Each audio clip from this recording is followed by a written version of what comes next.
Kepler का third law क्या कहता है? The square of its period of revolution around the sun. Square, किसका स्क्वायर चाहिए उसे?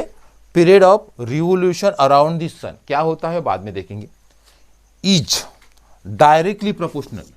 अभी डायरेक्टली प्रोपोर्शनल क्या होता है वो भी हम बाद में समझेंगे। Directly proportional to the cube of mean distance of a planet from the sun. मतलब दो चीजें यहाँ पे, एक है period of revolution around the sun, ये पहली चीज है, उसका क्या चाहिए हमको? स्क्वायर चाहिए। और mean distance of the planet from the sun, ये हो गया सेकंड चीज, जिसका क्या चाहिए हमें? क्यूब चाहिए। मुझे मीन डिस्टेंस का क्यूब चाहिए, पीरियड ऑफ रिवोल्यूशन का क्या है? स्क्वायर चाहिए। इसके भीतर क्या है बोल रहा है वो? डायरेक्टली प्रोपोर्शनल रिलेशन है बोलते हैं। मतलब एक बढ़ेगा तो दूसरा भी बढ़ेगा, इसे बोलते हैं डायरेक्टली प्रोपोर्शनल। मतलब दो चीजें हैं, एक चीज है और दूसरी चीज है। तो हमने एक चीज बढ़ेगी तो दूसरी भी चीज बढ़ेगी, उसे बोलते हैं हम डायरेक्टली प्रोपोर्शनल। और इन्वर्सली प्रोपोर्शनल क्या होता है? एक चीज बढ़ती है दूसरी चीज कम होती है, जिसे बोलते हैं इन्वर्सली प्रोपोर्शनल। तो सबसे पहले हम इसे समझने की कोशिश करेंगे। तो चलते हैं हम। तो सबसे पहले हम यहाँ पे इलिप्स निकालेंगे। तो ये हो गया हमारा इलिप्स। और इस इलिप्टिकल पाथ में हमारे जो प्लैनेट होते हैं वो क्या कर रहे हैं? मूवमेंट कर रहे हैं। ये हो गया F2। और sun is located one of the foci. यहाँ पे सन क्या है? F1 में क्या है? लोकेटेड है। यहाँ पे क्या है? प्लैनेट है। दिस इज द प्लैनेट मान लीजिए, ये प्लैनेट हो गया, यहाँ पे प्लैनेट है। अब ये प्लैनेट इस सन के अराउंड में एक चक्कर लगाएगा, और चक्कर लगाने के लिए उसे कुछ समय लगेगा, उसे ही बोलते हैं पीरियड ऑफ रिवोल्यूशन। मैं एक बार फिर से रिपीट कर देता हूँ। ये जो प्लैनेट है, ये प्लैनेट क्या करेगा? इस तरह से मूवमेंट करेगा, इस तरह से इलिप्टिकल पाथ में क्या करेगा? मूवमेंट करेगा, यहाँ पे आएगा।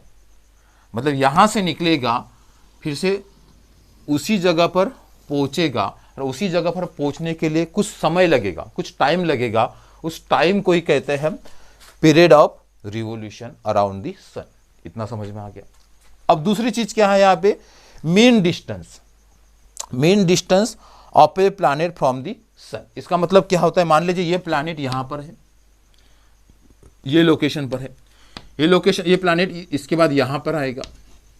हमने केपलर के सेकंड लॉ में देखा था, ये प्लैनेट यहां से लेकर यहां पे, मतलब इक्वल इंटरवल में यहां पे आएगा।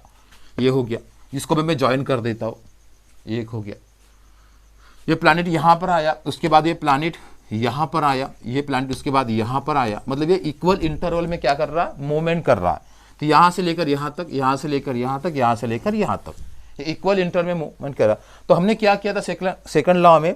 Line joining the planet and sun. इसके भीतर हमने इसको ज्वाइन किया था, इसको भी हमने ज्वाइन किया था, इसको भी हमने ज्वाइन किया था, इसको भी हमने ज्वाइन किया था। यहाँ पे मान ले कुछ अलग, इसके बाद यहाँ पे ज्वाइन किया था। इस तरह से हमने ज्वाइन किया था। तो मान लीजिए ये वाला जो डिस्टेंस है, ये जो लाइन है, ये मतलब distance between the sun and planet. इसके मान लीजिए हम इसको R1 कंसिडर कर लेते हैं, इसको हम करते हैं R2, इसको करते हैं हम R3, इसको कर रहे हैं हम R4, इसको कर रहे हैं R5।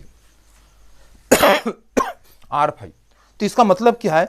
ये R1, ये वाला डिस्टेंस, ये वाला डिस्टेंस, ये वाला डिस्टेंस, ये वाला डिस्टेंस और ये वाला डिस्टेंस, इसका क्या करेंगे? हम मीन निकालेंगे। इसका क्या करेंगे? मीन निकालेंगे। इसका मतलब क्या है? ये मीन क्या होता है? मीन डिस्टेंस का मतलब क्या होता है? यहाँ पे मीन डिस्टेंस का मतलब होता है, यहाँ पे यहाँ से समझ लेते हैं, this is the R1 plus R2 plus R3 plus R4 plus R5 divide by कितना होता है? 5। तो ये हो गया मीन डिस्टेंस। हम इसके इसे R से रिप्रेजेंट करेंगे। तो ये मीन डिस्टेंस का मतलब, मीन डिस्टेंस का मतलब होता है कि line joining the planet and sun. तो ये हो गया एक लाइन ज्वाइनिंग की हमने यहाँ पे। उसके बाद ये प्लैनेट यहाँ से लेकर यहाँ तक पहुँचा, तो यहाँ पे ये लाइन ज्वाइनिंग की हमने। उसके बाद ये प्लैनेट यहाँ से लेकर यहाँ तक पहुँचा, तो फिर से हमने लाइन ज्वाइनिंग की। कहाँ से? प्लैनेट एंड सन के भीतर ये लाइन ज्वाइन होगी। उसके बाद ये प्लैनेट यहाँ तक पहुँचा, मतलब डीप लोकेशन पर पहुँचा, तो हमने फिर से इसको लाइन ड्रॉ की। बाद में डी से लेकर ये प्लैनेट ई तक पहुंचा, उसके बाद हमने फिर से line joining the planet and sun. मतलब ये सभी डिस्टेंस का क्या करेंगे? ये डिस्टेंस, ये डिस्टेंस, ये डिस्टेंस, ये डिस्टेंस और ये डिस्टेंस का इसका क्या करेंगे? हम उसका एवरेज निकालेंगे। उस एवरेज को क्या कहते हैं? हम मेन डिस्टेंस कहते हैं। इतना फंडा मतलब ये समझ में आया होगा आपको। अब चलते हैं मेन कंसेप्ट की तरफ। तो दो चीजें आपको समझ में आ गई। एक हो गया मेन डिस्टेंस, आपको समझ में आ गया। दूसरा क्या है? Period of revolution. Period of revolution क्या होता है? ये जो प्लैनेट है यहां से निकला, इस तरह से निकला, यहाँ से ऐसे करते करते करते करते करते करते करते करते फिर से यहाँ तक पहुंचा, तो कुछ समय लगा होगा, कुछ टाइम लगा होगा। उस टाइम को क्या कहते हैं? पीरियड ऑफ रिवोल्यूशन कहते हैं। तो मान लीजिए period of revolution around the sun वो कितना है? वो टी है, ये टी कंसीडर किया हमने।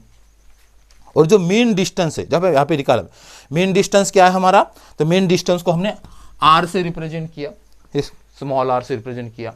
मीन डिस्टेंस का मतलब क्या है? ये वाला डिस्टेंस, ये वाला डिस्टेंस, ये वाला डिस्टेंस, ये वाला डिस्टेंस और ये वाला डिस्टेंस, इसका क्या हमने निकाला? हमने मीन निकाले। 5 क्यों आया यहाँ पे? तो ये 5 है, ये 1 2 3 4 5 है, इसलिए हमने नीचे 5 कर दिया। अगर यहाँ पे 6 होते तो यहाँ पे 6 कर दिया, यहाँ पे 7 होते तो यहाँ पे 7 से डिवाइड कर लेते।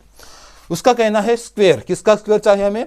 टी का स्क्वायर चाहते हैं। हम यहाँ पे लिख देते हैं, तो क्या होगा? हम लेट टी मतलब T is the period of revolution,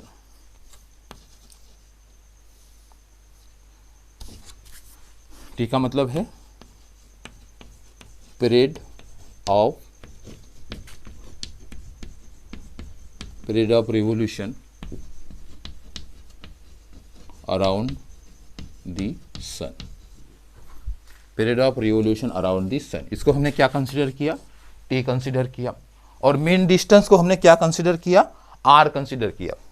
और यहाँ पे स्मॉल आर है, क्या है? ये मीन डिस्टेंस है, mean distance of a planet from sun। यहाँ पे T क्या है? T is the period of revolution around the sun. R क्या है? Small r, mean distance of a planet from the sun. तो पीरियड ऑफ रिवोल्यूशन का क्या चाहिए? उसको स्क्वायर चाहिए। और मीन डिस्टेंस का क्या चाहिए हमको? क्यूब चाहिए। तो मैं यहाँ पे लिख देता हूँ अकॉर्डिंग टू केपलर का थर्ड लॉ। तो ये हो गया टी स्क्वायर, मतलब square of period of revolution around this sun is directly proportional. इस साइन को क्या कहते हैं? डायरेक्टली प्रोपोर्शनल क्यूब ऑफ, उसने क्या बोला? क्यूब। किसका क्यूब चाहिए उसको? Mean distance. मीन डिस्टेंस कितना है हमारा? आर है। आर का क्या चाहिए उसको? क्यूब चाहिए। तो इतना हो गया, तो ये एक्सप्रेशन बन गया। इस तरह से हमारा क्या बन जाएगा? एक मैथमेटिकल एक्सप्रेशन बन जाएगा। इसको हम सॉल्व करेंगे। किस तरह से? इस तरह सॉल्व करेंगे हम, यहाँ पे सॉल्व करेंगे। कितना बन जाएगा? ये बन जाएगा हमारा टी स्क्वेयर इक्वल टू, इस साइन को हटा देते क्या बन जाएगा? के इंटू आर क्यूब। तो इस तरह से हमारा एक मैथमेटिकल इक्वेशन बन जाता है। के क्या है यहाँ पे? तो यहाँ पे के है, के इज ए कॉन्स्टेंट, के इज ए कॉन्स्टेंट। तो इस तरह से हमारा केपलर का थर्ड लॉ है। हमने क्या किया? दो चीज़ों को हमने कंसीडर किया। इसमें एक दो चीज़ कौन सी थी हमारी? यहाँ पे थी period of revolution around the sun को हमने टी कंसीडर कर लिया। और जो मेन डिस्टेंस था किस तरह से निकाला जाता है यहाँ पे मैंने बता दिया आपको। जो मेन डिस्टेंस था उसका आर था और उसका हमने क्या किया? क्यूब निकाला। तो इस तरह से एक्सप्रेशन बना। इसको बाद में हमने इस तरह से सॉल्व किया, T square equal to K into R cube. R cube मतलब मीन का क्यूब निकाला हमने। और के क्या है यहाँ पे? के इज द कांस्टेंट। तो इस तरह से केपलर का थर्ड लॉ जो कि मोस्ट इंपॉर्टेंट है, और इसके ऊपर ही बाद में कुछ एक्सप्रेशन हमें इसका हेल्प लेकर इसको कुछ एक्सप्रेशन हमें सॉल्व करना है। इसलिए केपलर का law most and very most important है। आई होप्स आपको ये तीनों लॉ, केपलर का फर्स्ट लॉ, केपलर का सेकंड लॉ, केपलर का थर्ड लॉ बहुत अच्छी तरह से समझ में आए होंगे। और फिर भी आपकी कोई क्यूरी है, कुछ डाउट्स है, आप जरूर हमें कमेंट बॉक्स में बताने की कोशिश करें। तब तक दोस्तों अलविदा, thank you, bye, take care.